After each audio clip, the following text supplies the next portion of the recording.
Hello, everyone. My name is Richard Miles, and I cannot believe I'm almost done with school.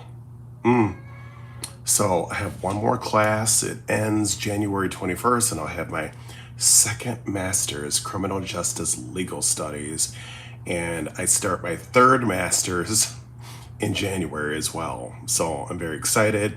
It's going to be a Juris Master in American Legal Studies. So I was learning about civil law, tort law, property law, tax law, all the fun stuff. So I think after my third master's, I'm done. Even having two masters is a big deal. Like, that's a huge achievement. Having one is a huge achievement. But I think three, I'm gonna stop at three, and maybe earn like additional certificates that you see on the wall. I mean, I have degrees on there too, but those are mostly certificates. So I think I'm going to continue to earn certificates because I love learning, like just ongoing.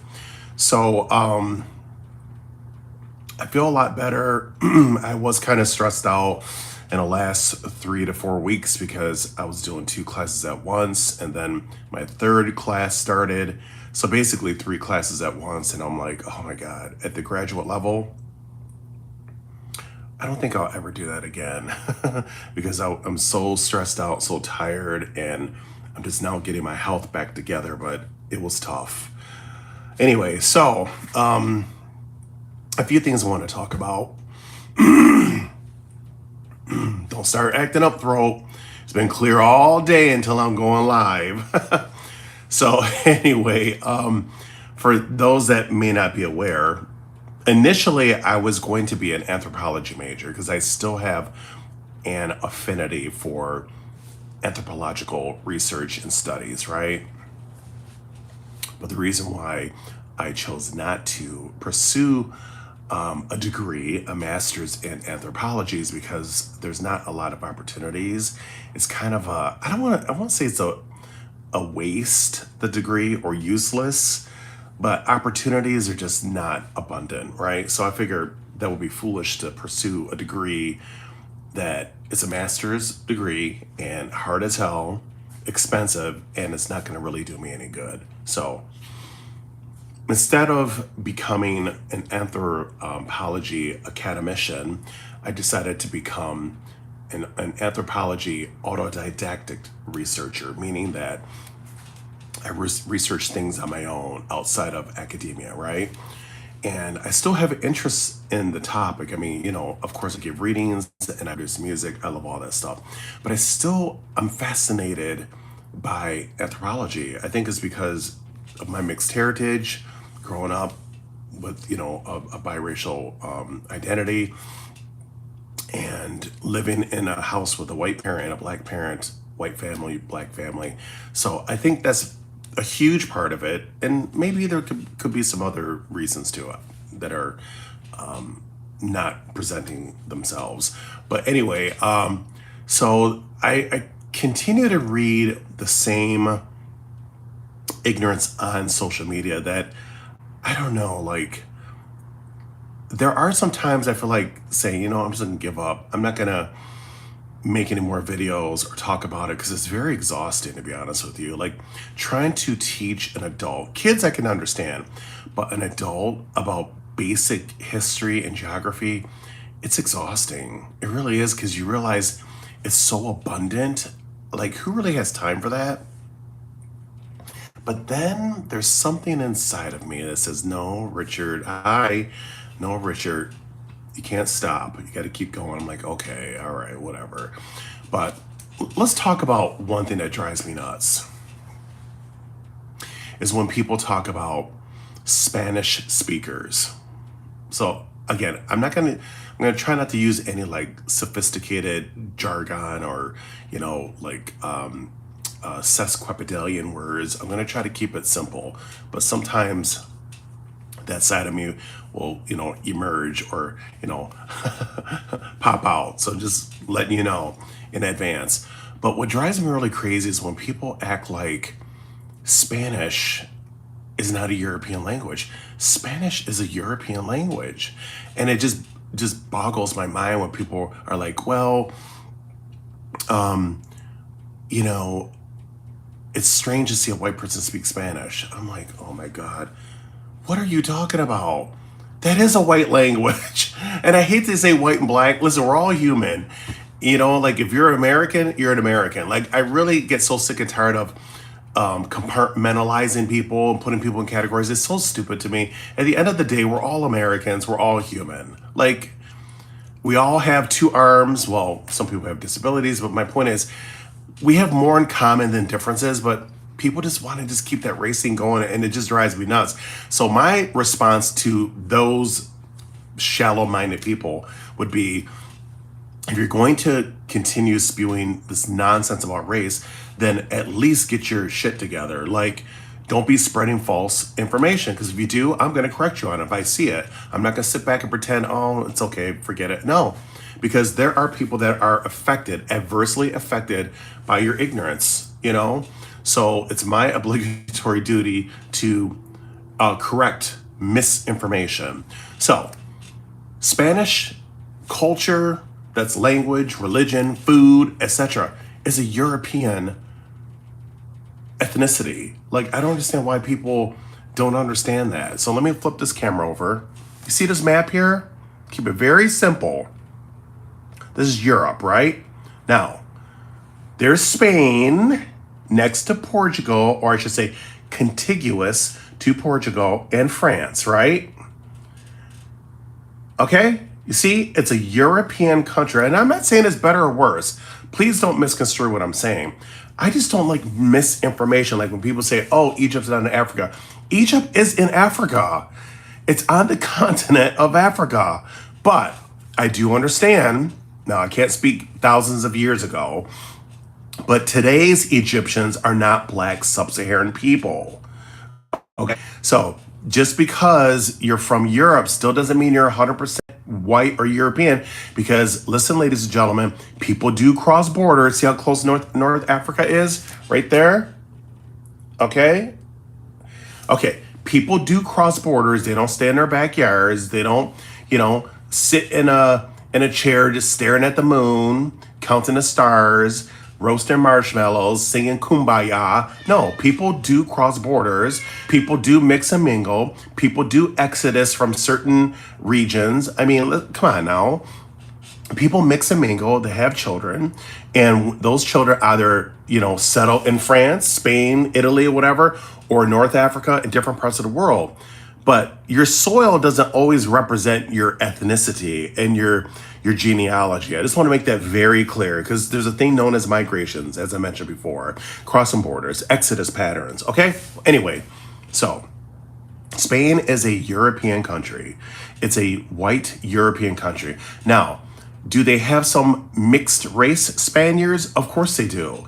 And do some Spaniards have North African Berber ancestry? Absolutely. Do they have Turkish or Middle Eastern? Absolutely.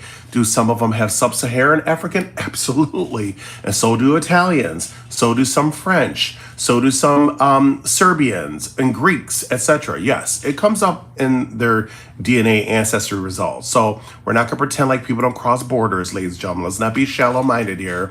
But Spanish, French, Italian, where's the other one? Oh, Portuguese and Romanian. Right, where's my finger? Right there. Those are all part of the Latin family.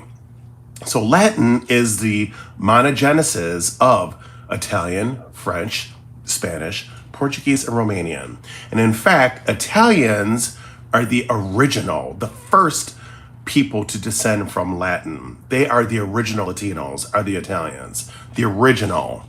Because remember, Latin and Latino is just a suffix or a variant of Latin. But the Italians are the original Latins, okay? And then all the other ones came later. Now, I don't know the order, the ranking order, like who came second, like secondary, tertiary, quaternary, quinary. I don't know. I don't know the actual ordinal rank, descending ordinal rank, but I know Italians were first. Maybe the Spaniards were next, then maybe French, I'm not sure. But they're all in the same family, okay? So let's make sure we're clear. Speaking Spanish doesn't mean you're a non-white person. You can be white because that's a white language, a European language, or you can be of mixed ancestry like a lot of Latinos are. Many, can't say all, cannot quantify the number, but many Latinos are Iberian, which is Spanish and sometimes Portuguese, because remember, Portugal's right next to Spain, or sometimes French, but Iberian, indigenous in West Africa, not Horn African, West Africa, like Ghana, Nigeria, Niger, Senegal, Republic of Congo, those countries. I just want to make that crystal clear. Okay, so let me flip the camera over. Some more knowledge, okay? So got that out of the way because it drives me nuts when people are just like really ignorant using the term Spanish incorrectly. Spanish are from Spain. Like you say, French are from France, Italians are from Italy, Nigerians are from, Nigeria. Like, let's use proper terminology here, language conventions, okay? Give me 1 second. Okay. So even though I know looks can be deceiving because you can have blonde hair and blue eyes and still be mixed race. Example, Paula Patton's son, Julian, whose mother's biracial like me, black and white. Robin Thicke is white as far as we know. Now, I haven't seen his ancestry DNA results, but Julian looks 100% European. People are like, see, there's white passing biracial. No. Julian's mother is biracial. Let's use our brains here, everyone. Math, simple math. If she's 50-50, black and white, and Robin Thicke is 100%. Now remember, I didn't see their ancestry DNA results.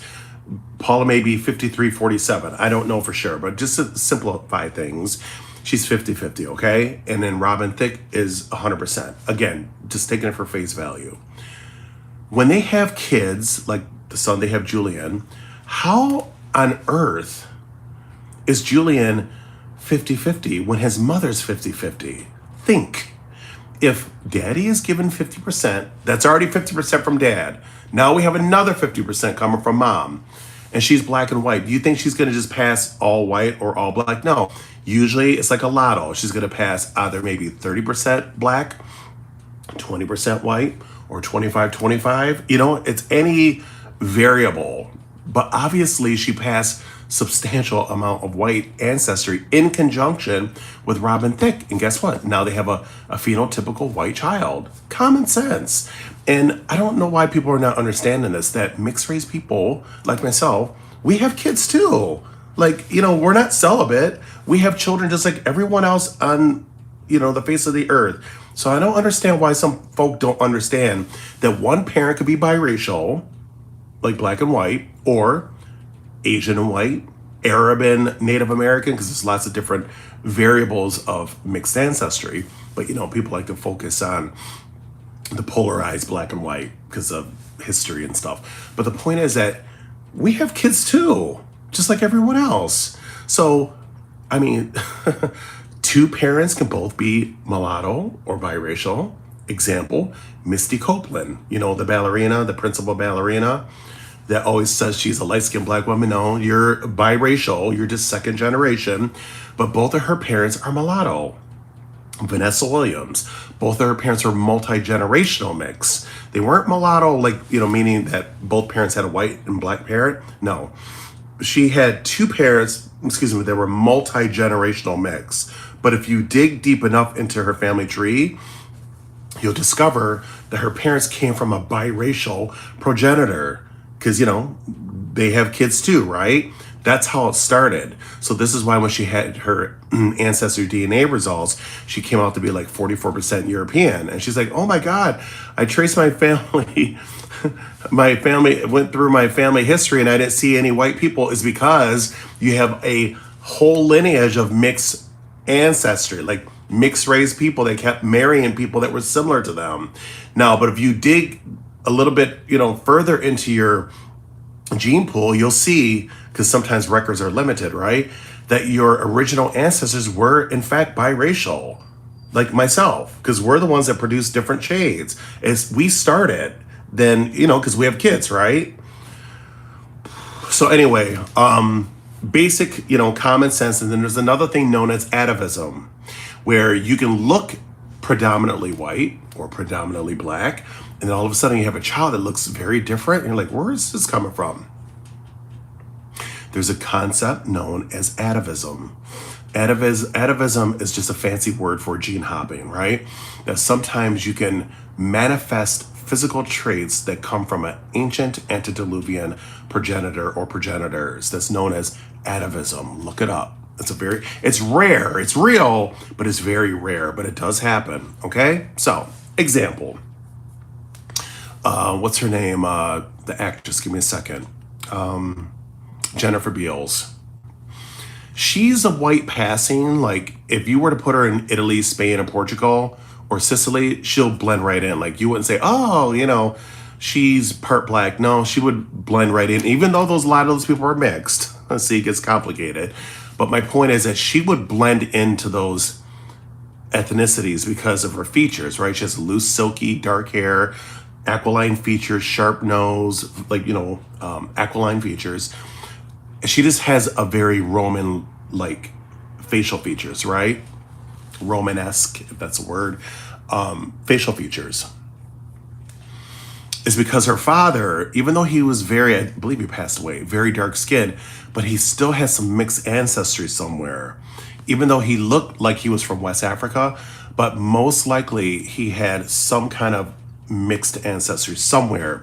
So when he, procreated Jennifer Beals with her mother, most likely he passed some of those white genes on to Jennifer Beals in conjunction with her black ancestry. But I'm just making a point is that explains why she looks more white, is because the father most likely passed down some white ancestry. Give you another example. The late Quincy Jones, the famous music producer that produced Michael Jackson and all these other stars. Okay, so he had his ancestry DNA results done. I saw it. It was with Dr. Lewis Henry Gates. I think it was on PBS, one of those shows, American Genealogy. And he was 39% European. He was shocked. I'm like, how would you be shocked? Because if you look at your ancestors that first came here, they look very different from you. It's because you have European ancestry. Anyway, so let's use some common sense here. If Peggy Lipton, which is Rashida Jones' mother, if she's fully white, which again, I haven't seen her ancestry DNA results, but I'm going to take it for face value. If she is 100% white, that's already 50% that's contributing to Rashida, right? Now, Quincy Jones was 39% white and 61%, make sure I have that right. Yeah, 61% black.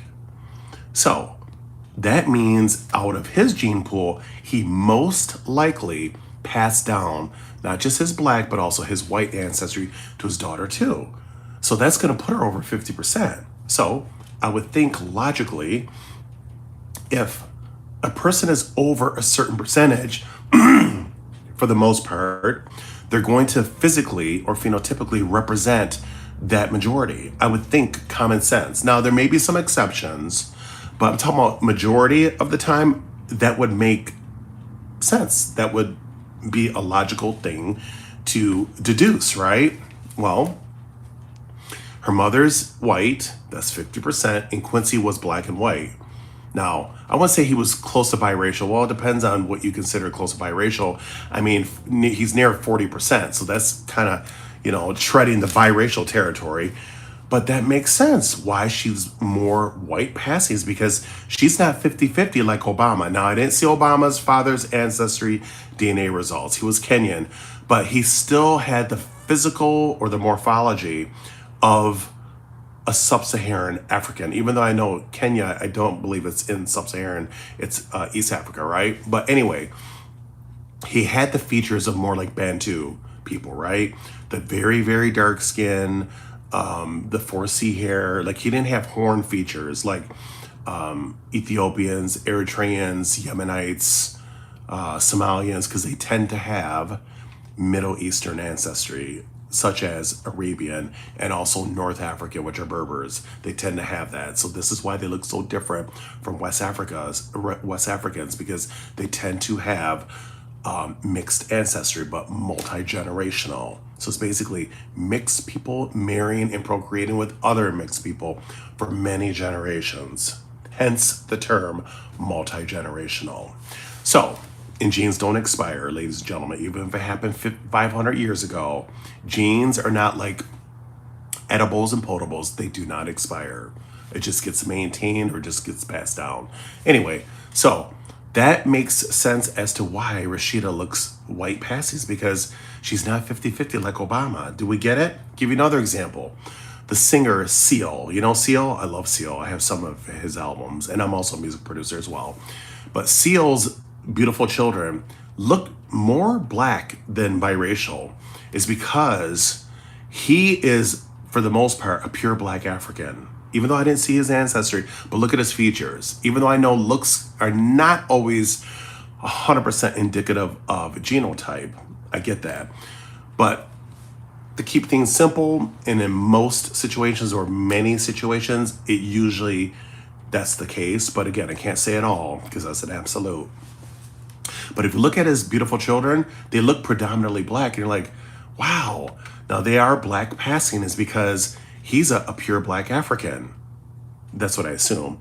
Like Obama's father, you see? So those are not the same type of biracial people, let's say like Mariah Carey. Mariah Carey's father was mixed. He wasn't full black African like Obama's father or Seal. No, he had Venezuelan or indigenous ancestry and maybe some European as well. But if you look at his features, he was light skinned, so that's a dead giveaway right there. And her mother was very Nordic white, not Mediterranean, very Nordic. So very pale, light eyes, red hair. So usually those kids look more European because she was like white. But the father was mixed. So this is why Mariah Carey looks more European. I'm just letting you know, it's just common sense, right? Let me give you some other examples that I can think of. Okay, so here's another one. Victoria Rowell. She was a very famous, well, she's still alive, but she was a pretty well-known actress in, I think, is Young and the Restless, one of those soaps. She's biracial like me, mulatto, black and white. And her ex-husband was white. Her daughter looks 100% Nordic European. White skin, blue eyes, aquiline features, small little lips, loose silky hair. Her hair is curly, but it's silky.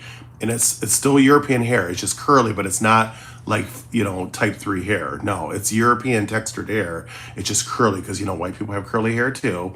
But it's silky. She looks like German, Scottish, Dutch, Welsh. Yeah, she can fit. You wouldn't even know. And she doesn't even look Mediterranean. That's how white she is. And her mother is mulatto like me. You see? It's because her mother most likely passed a good chunk of her white ancestry onto her daughter in conjunction with the father. That's going to put her over 50%. You get what I'm saying? So I really wish people stop being ignorant and say, oh, these are white passing biracials. No, they're white people with some African ancestry. That's not the same as being 50-50. Or you can say they're mixed race people that are majority white, but they're passing for full white. I know it's a lot of extra words and stuff you have to put in there, but it's correct information. It's not misleading people by saying, oh, some biracial people 50-50 can pass for white. No, usually that means that the person that you're claiming to be a black parent has white ancestry. Yeah, we cannot negate that and act like it doesn't mean anything. No, it's all part of the recipe. So now let me just flip this camera over. These are Spanish women from Spain. Hold on, let me just blow this up. Give me a second, hold on. Okay. Spanish women, Spaniards. They're white people. And I don't know why some of you cats keep acting like Spanish is not white. They're a white ethnicity. Now, again, some of them, like Italians and Greeks and Portuguese, can get dark because, again, some of them do have mixed ancestry. So they're not all white, some of them. But how do I quantify that? Unless I ancestry DNA test every single one of them, which that's impossible to do. But for the most part, it's a white ethnicity. Now, see this young lady here? They're beautiful. See the young lady right there at the top? Now, she's more of a darker Spaniard right there, but she still would be considered white. Now, see the beautiful ladies in the back, the dark features. Now, again, they may have North African or Moroccan, or North African or Middle Eastern ancestry, which many of them do, but they're still white people though. Like, I'm just telling you, they're white. So I don't know why this is hard for some of you cats to understand this. So I want to get that out of the way. So let me show you something else too. Hold on. Okay. So people keep saying, oh, biracial is black. No, it's not. Our tissue type is different. And again, I'm not about separation and divisions. Listen, I love both my ancestry, but it's about education. Like, I'm all about teaching people because, knowledge is power, even though that may sound kind of cliche to some folk, but knowledge is power. Oh, and by the way, this is not dust you see in there, is baby powder, because in our building, there's been some bed bugs going around, and bed bugs is not just from being dirty. You could be a clean person. It's just all they need is a warm place to live and a blood source, which are people. But that's what you see on there is not dust, it is baby powder. Anyway, because I'm trying to be proactive in case if I see one, God forbid, I can dehydrate them because that's what the baby powder does. Okay, so going back to the presentation. Biracial people are not white or black. We're a hybrid. We're different. Now, these two stories, you can see it on YouTube yourself, two different cases. This young lady has a white father and a black mother, and she has a black father and a white mother.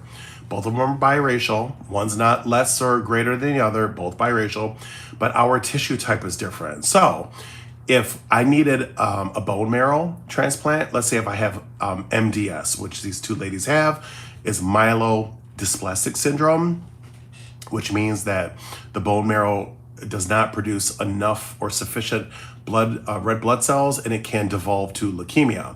Well, if I don't donate to myself, which is called an autologous donation, then my donor has to be the same. I'm talking about a non-autologous donation has to be from a biracial donor of the same mix. This is what these two shows or these two videos are talking about, okay? That these two young ladies were having problems finding a donor of the same mix because it's very rare. So doctors are finally opening up their eyes and realizing that mixed race people, our tissue type is not the same as someone that's black or white. It's different. So when it's different, not saying it's better or worse, that we have to recognize the differences and draw awareness to it. It's very important, but our tissue type is not the same. So I don't know why people keep saying, oh, you are whatever your father is or your mother. That's bullshit. That's not how genes work. You are 50-50. The father doesn't override the mother and vice versa. I don't care what the Bible says. The Bible is not science. The Bible is not absolute. The father does not override the mother. That's not how that works. And if that was the case, then why is it that this biracial young lady that has a black father cannot receive bone marrow from a black person? If that's the case, she can't.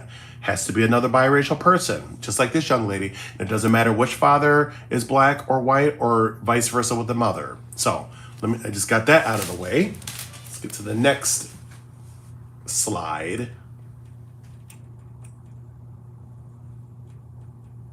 Okay, let's see.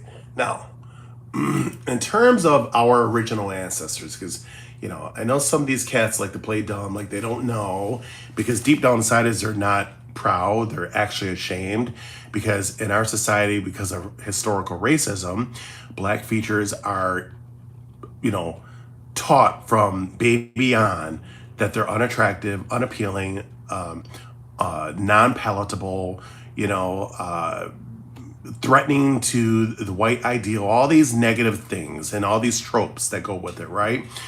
Excuse me. But because of history,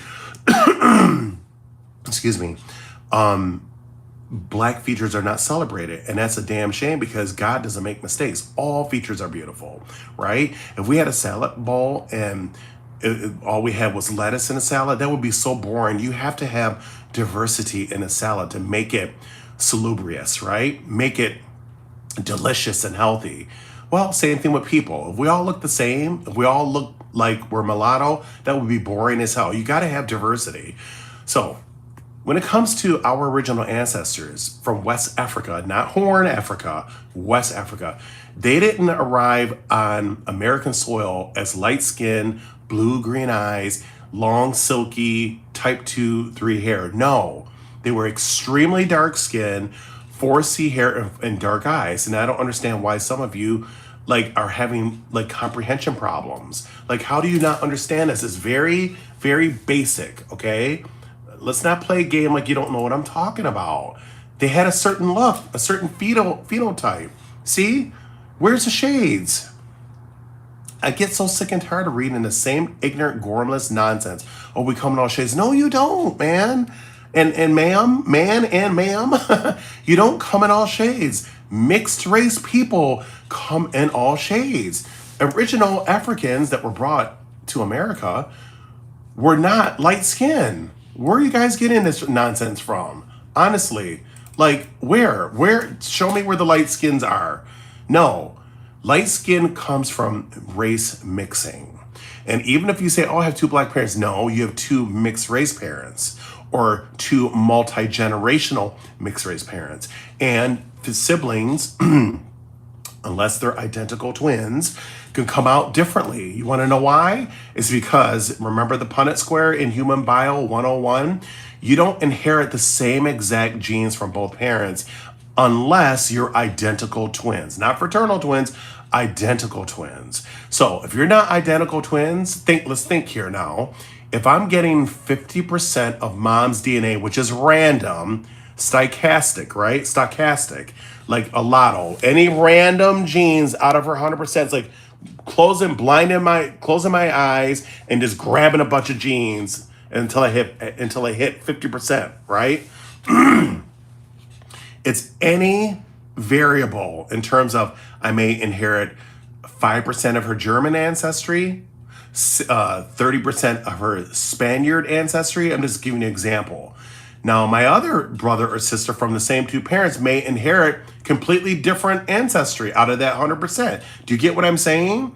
So, unless you're identical twins, two siblings are not going to be exactly the same. This is why, my sister has blue eyes and I have brown eyes because you inherited different traits from your parents. Just like, oh, I'm light skinned and my sister's dark skinned. I have straight hair and she has tight kinky. You pick up different traits from your ancestors. Hello? You're not getting mom's 100%. You're only getting 50% out of her 100%. Same thing with dad. You're only getting 50% out of dad's 100%. So, as I mentioned, it's stochastic. It's random. You don't know what you're going to grab out of that bunch of DNA. Do you understand? So, that's done. Let me see if I have another photo. Okay. Give me a second. Is it this one? Okay. So here's another one. Now, this photo on the left, I believe is from the Arab trade or slave trade, but those are West Africans, same phenotype that came to the Americas. That's how they look. They were not light skinned. Look, real care. Look, there's no AI. Those are not people of different skin tones. They're pretty much the same, right? Very similar. Now, there may be a scintilla of a difference, but it's not salient. It's not noticeable. But my point is the quiddity of their features are dark skin, dark eyes, broad facial features, and 4C hair. That's the quiddity of, quiddity means the essence. That's the quiddity of sub-Saharan features. Yes, sub-Saharan. So I don't understand why this is difficult for some of you cats to understand that Black sub-Saharan people do not come in all shades. I don't know where you're learning this nonsense from, because it's a falsity. It's false information. Now, if you see some with very, very fair skin, hold on. It may be ocular cutaneous albinism, which is very common in West Africa. Waardenburg syndrome, which is very common, disproportionately high in West Africa, because, you know, they'll have like blue eyes, sometimes like hypopigmentation of the skin. What else? Blonde forelocks, certain facial features, but those are disorders. Those are not normal conditions. I'm talking about normal Black sub-Saharan people do not have light skin, silky hair, and light eyes. No, that comes from white ancestry, just so you know. Okay? What else I wanted to say was in terms of Waardenburg syndrome and ocular cutaneous albinism. Oh, here's another thing too is, Waardenburg syndrome in particular is known to be a multi-generational disorder, meaning that passed down from generation to posterity, meaning offspring, progeny. Yes, it's known to be a multi-generational.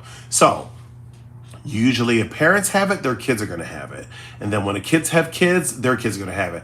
It's a multi-generational disorder, just so you know, okay?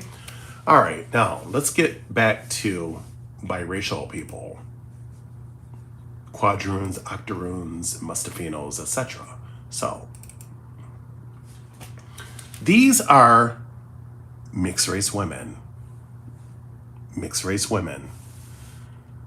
And I don't understand why some of you, unless you're just playing games or you have so much like self-hate and you don't want to accept beautiful sub-Saharan Black features, you keep saying, oh, they're the same. No, they're not the same. I don't, like, again, they're all beautiful, you know? They're all beautiful people.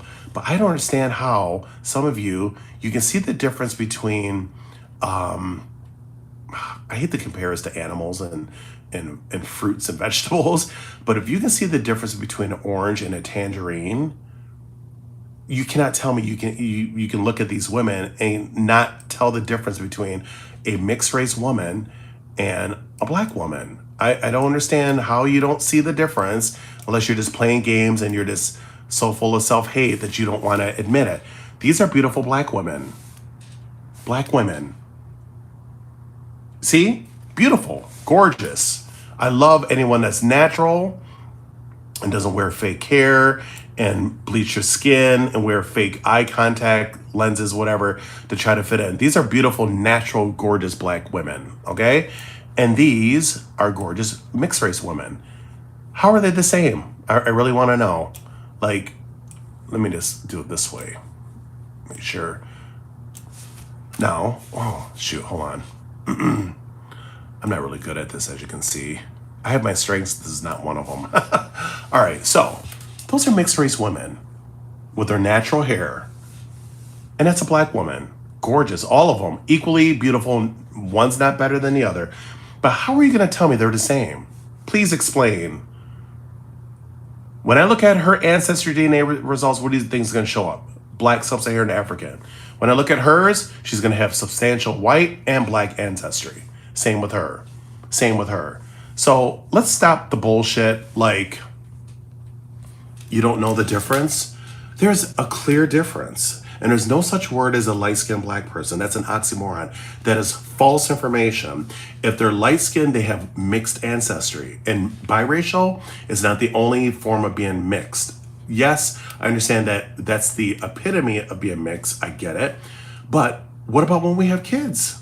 You ever think about that? I mean, so if I have kids with a Black woman, our kids will still be mixed, but the majority, for the most part, will be Black, right? But they still have mixed ancestry. So if you say, oh, look, you know, my kids are light skinned and my mom's Black and my father's biracial, it's because I passed some of my white genes to my kids. Come on now, hello. That's why they have light skin. So I wish people would stop saying, oh, there's monoracial black people that have light skin. That is not true. And Khoisan people, because I know people like to bring up the same, Khoisan and Igbo people. It's like you can't think of anyone else besides those two tribes out of the thousands of different ethnicities that are in Africa. Anyway, Khoisan people, research shows that they have genetic markers that are similar to Asians. And it goes back and forth. Some researchers say they're the oldest tribe, others say they're not sure. So when you deal with inconsistent information, then it becomes unreliable. So as of now, we cannot use it as an example because we're experiencing incongruent hypotheses. So when you're dealing with incongruent or discrepancies, like what I just mentioned, then it's unreliable. 1 + 1 is 2. That's an axiom, right? 1 + 1 is 2. You cannot refute it. You cannot controvert it, right? But when certain things are questionable and they vacillate, they change, then it becomes unreliable. I can't rely on something that's, protean that keeps changing. So anyway, the Igbo people, according to research, because I always go by research shows that they're multi-generational mixed race people. So basically kind of similar to Horn people, like Eritreans, Yemenites, Somalians, Ethiopians, mixed people marrying and procreating with other mixed people. So they're maintaining that mixture throughout the generations. Yes, that's a very real thing. Multi-generational mix is a very real thing. All right, Colin Powell, remember Colin Powell? He passed away, but he came from a multi-generational mixed race family. Same thing with his wife, multi-generational, absolutely. What else I want to say real quick before I end this video? So I told you about the genes. We only inherit 50% out of mom and dad's 100%, which can be random. And this is why some siblings look different from one another, because you don't have the same exact genes. If you get an ancestry DNA results test done, you'll see it's true. What else I want to say was, I think that's it. Oh, and mix is not just, mulatto. You can also be a quadroon, one mulatto parent, one white parent. You could be a griff, which is one mulatto parent, one black parent. You could be a quadroon, one mulatto parent, one white parent. You can be an octoroon, which is one quadroon parent and one white parent. Yes. And they usually look fully white, by the way. But let's start, using our brains and, become Socratic thinkers, ask a lot of questions, dig deep, Mariana Trench deep, not shallow, dig deep. Read all of the literature, not just, strip and frame information to soothe, assuage, a narrative and an agenda. Read everything, because knowledge is power, but so many cats don't like to read. Many people are lazy. They don't like to read, and then they, come after me because I did the work, like I actually read everything, and I come back with proof, uncontroverted proof, and they get upset. Why are you upset? Because I wasn't lazy like you and I actually was doing the reading. Yeah, like I said, is knowledge is power, and I always go by research. I don't care about people's opinions. Oh, you don't live in certain countries. How would you know? You know how many people live in their own countries, don't even know their own history? Don't try that with me. Seriously, just because you live in a country doesn't mean shit. You know how many people live in a country don't know jack about their history and about their lineage? Tons, myriad amount of people, innumerable. But I don't go by that. I go by research. I go by science. And if science shows there's mixed ancestry, that's what I go by. Just like when it comes to court. You think court cares about your opinions? Your opinions don't mean anything to a judge, a presiding judge or magistrate, or in Supreme Court. They go by research. Research has the plenary power to change public policy and law, right? When attorneys are looking for primary sources of authority, like constitutional, statutes, what else? Case law, stare decisis, a lot of times they incorporate research. Yes, so your opinion doesn't mean shit. They go by research. And if you don't have research to back up your claims or your premise, to me, it's derisory, it's Lilliputian, it's null and void. It has no weight whatsoever. Just keeping it real. So anyway, I'll be adding my second master's in another month. Then I start my third master's. But God bless. I hope that you learned something. But knowledge is power. If you have any questions, feel free to write them under this video here. And I do have another video that explains Waardenburg syndrome, oculocutaneous albinism, and atavism. So just look for it. It's on my